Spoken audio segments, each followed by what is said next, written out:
여기서도 중요한 것은요. 그 민정수석실이 받았던 그러니까 울산 시장을 둘러싼 의혹에 관련 비위에 관련되는 첩보를 뭐 제보 형식이든 뭐 전달을 받았던 이런 상황에서 이런 어떤 첩보를 받았고 여기서 가공이 이루어졌느냐, 어떻게 이루어졌느냐, 이루어졌다면은요.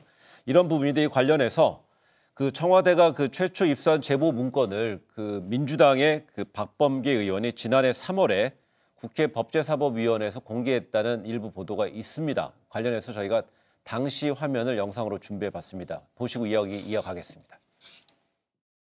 저에게 이렇게 울산시장과 울산시장의 측근, 형제에 관련된 비리 의혹들이 이렇게 문서로서 제보가 됐어요.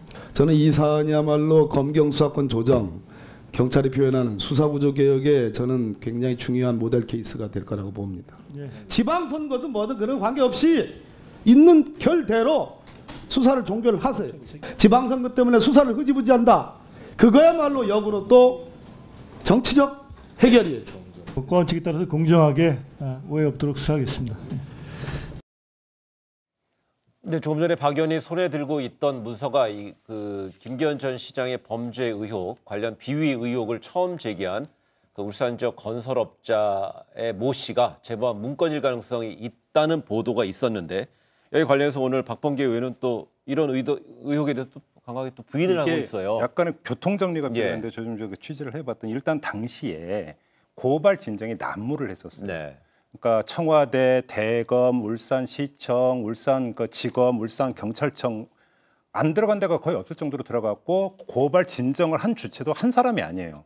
여기에는 다른 업체도 있고 여러 가지가 있는데 지금 이야기되고 있는 저거는 뭐냐면 건설업자 김모 씨라고 하는 사람, 토요일에 한 언론이 보도한 내용인데 그 건설업자 김모 씨라는 사람이 주로 김기현 당시 울산시장의 동생과 관련된 제보 이렇게 정리가 되어 있는데 여기서 지금 결을 달리해야 되는 게 제가 이제 황운하 청장하고 인터뷰를 했을 때 황운하 청장의 주장은 뭐였냐면 본청 수사국으로부터 이첩받았던 첩보 내용에 주된 것은 동생 건이 아니라 비서실장 건이었다고 이야기를 했어요. 네. 자, 이렇게 된다면 일단 다른 거예요. 그러니까 무슨 이야기냐면 뭐 제보가 들어왔느냐 안 들어왔느냐 민주당으로 이 문제는 둘째 치고 이게 같은 이야기냐 같은 문건이냐부터가 사실은 확인이 안 되고 있다는 거죠. 그렇기 때문에 저거는 그냥 뭐가 들어왔다 문건이다 하니까 같은 것이라고 단정하는 게 상당히 위험할 수 있다.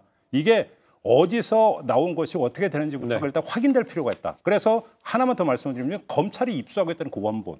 그게 어떤 내용인지부터 사실 확인이 돼야 되는 것 같아요. 네. 지금 이제 우리 설명대로 비서실장에 대한 제보냐 아니면 뭐 동생에 대한 그 제보냐 그런 문제가 있을 수 있죠. 근데 지금 최소한 저희가 확인해서 알고 있는 바로는 그 청와대에서 지금 하명 수사라고 이름 붙여진 그 첩보 보고서는 그런 내용들이 다 포괄적으로 들어있는 내용이다 하는 걸 우선 얘기할 수 있고요. 두 번째, 보통 경찰에서 보고하는 걸 우리는 견문 보고라고 합니다. 듣고 본 거라고 보고하는 거예요. 근데 거기에 법적으로 이런 문제가 있고 이러이러한 그 착점에서 이걸 수사를 해야 된다는 아주 중요한 지휘 조언은 전문가들이 아니면은 늘 수가 없기 때문에 그래서 지금 거기다 이게 탑다운 형태로 누가 작성했는지도 없이 박형철 비서관한테 해서 내려갔기 때문에 바로 그 별동대에서 혹시 만든 것이 아니냐는 의혹을 사고 있는 거예요. 합리적 추정은 그러하다. 근데 최근에 이 관련된 의혹에 대해서 자유한국당에서 진상조사위를 꾸리고 있고 여기 이끌고 있는 곽상도 의원은 그 백원호 전 민정비서관이 따로 팀을 꾸리고 있었고 이 팀에서 수집한 정보를 당시 선임행정관이었던 현 이광철 민정비서관에게 보고했다는 내용 이런 발언도 하기도 했어요. 그럼 결국은 그 백 전 비서관을 넘어서 현 비서관까지 그 민정수석실 쪽으로까지 그 수사가 확대되는 쪽으로 좀 봐야 될까요? 여기서 이제 그 핵심은 예를 들어서 별동팀이 이광철 당시 선임 행정관에게 보고한 건 문제가 안 되죠. 개통상. 문제는 각 부처에서 정보를 수집했다라고 하는 게 문제가 되는 거죠. 딱 하나 이 대목이거든요. 이게 증명이 되느냐 안 되느냐 이 문제가 남아 있는 것만 보면 되는 거죠. 알겠습니다.